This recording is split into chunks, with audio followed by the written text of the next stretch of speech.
Bonjour. Alors, nous voilà arrivés à une 12e petite méditation autour de la parole depuis ce début de nouveau confinement.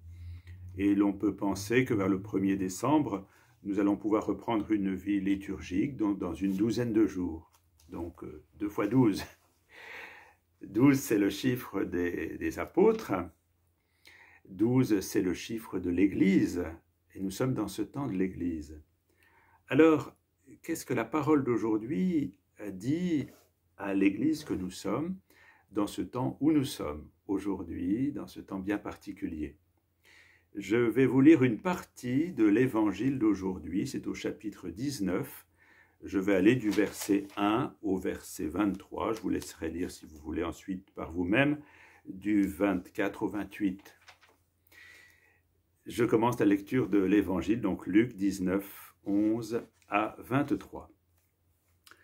Comme les gens écoutaient ces mots, Jésus ajouta une parabole, parce qu'il était près de Jérusalem et que se figurait que le règne de Dieu allait se manifester sur le champ.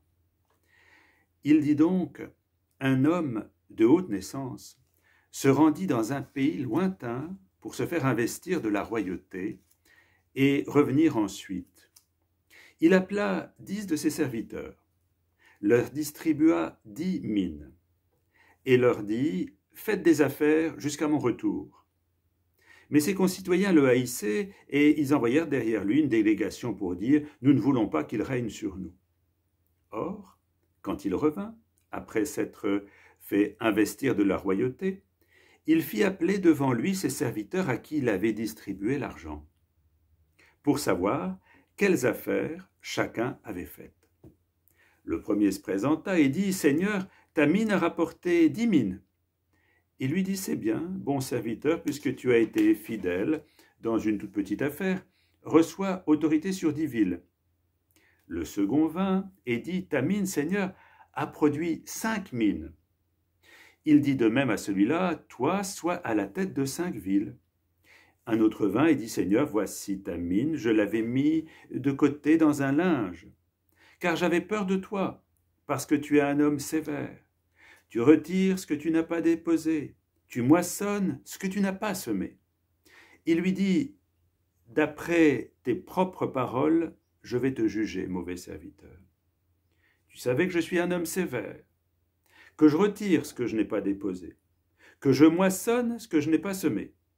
Alors, pourquoi n'as-tu pas mis mon argent à la banque?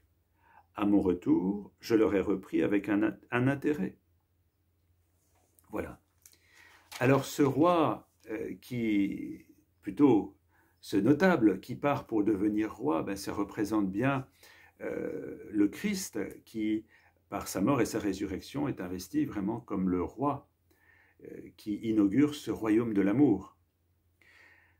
Et c'est intéressant le premier verset, puisqu'il est dit « Eux se figuraient que le règne de Dieu allait se manifester sur le champ ».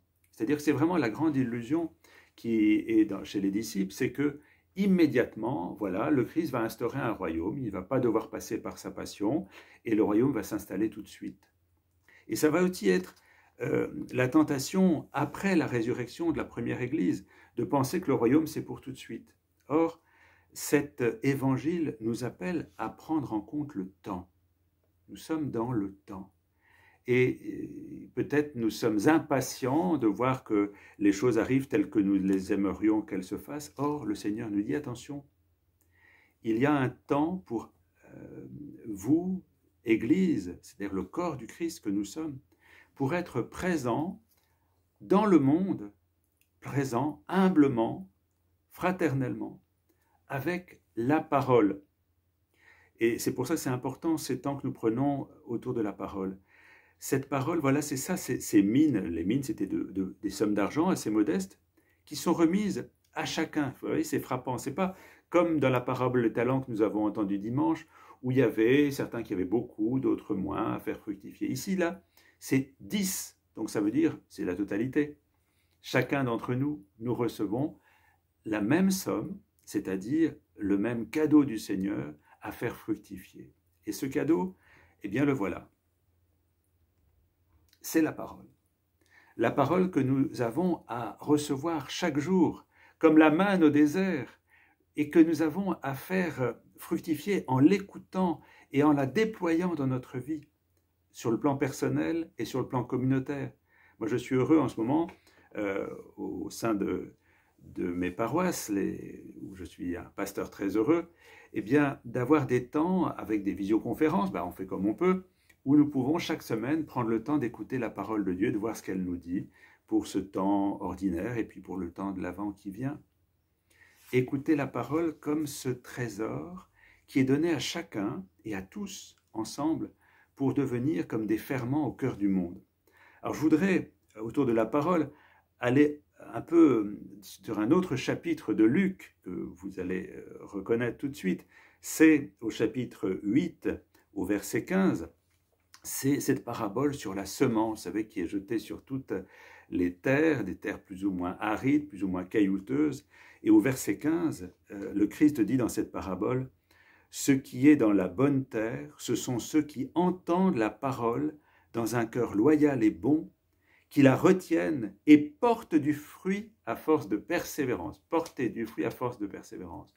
Recevoir la parole, porter du fruit. Et un peu plus loin, au verset 19, ou plutôt 21 du même chapitre 8, il dit « Ma mère et mes frères, ce sont ceux qui écoutent la parole de Dieu et qui la mettent en pratique. » C'est-à-dire nous laisser saisir par cette parole qui est donnée aujourd'hui et qu'elle puisse devenir vie en nous et par nous pour le monde. Dans le livre d'Isaïe, j'aime beaucoup aussi cette parole au chapitre 55 d'Isaïe, verset 10, je vous le lis, « De même que la pluie et la neige descendent des cieux et n'y retournent pas sans avoir arrosé la terre, sans l'avoir fécondée, l'avoir fait germer, pour fournir la semence au semeur et le pain à manger. Ainsi en est-il de la parole qui sort de ma bouche, dit le Seigneur. Elle ne revient pas vers moi sans effet, sans avoir accompli ce que j'ai voulu et réalisé l'objet de sa mission. » Oui, nous sommes dans ce temps de la parole et ça doit être la joie de notre cœur de la recevoir d'un cœur ouvert en disant « Seigneur, aujourd'hui, mais qu'est-ce que tu attends de moi ?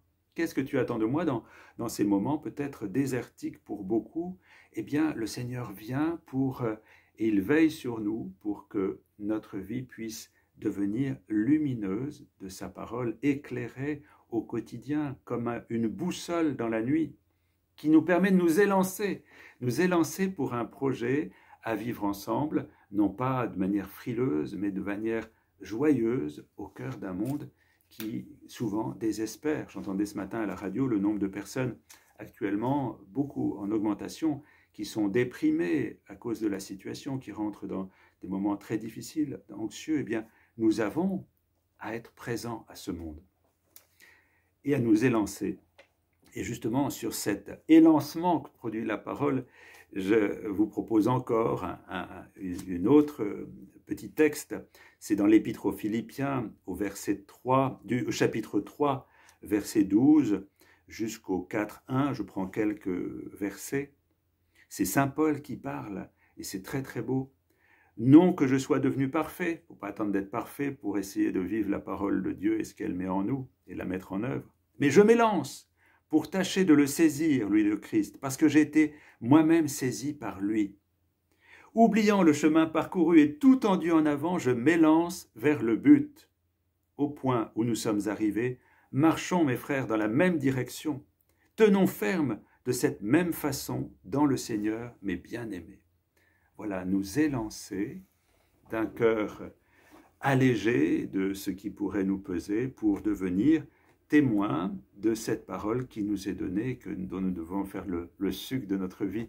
Et je finis par quelques mots du pape Paul VI, le bien-aimé pape Paul VI, qui est très cher à mon cœur, alors je me permets de vous le lire aussi.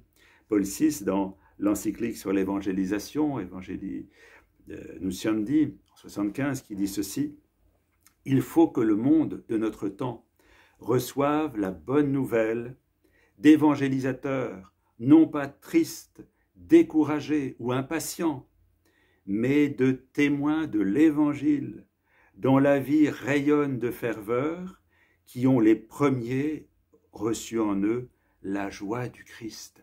Recevoir la parole du Seigneur, qu'elle soit notre joie et qu'elle nous donne d'être témoins dans ce monde.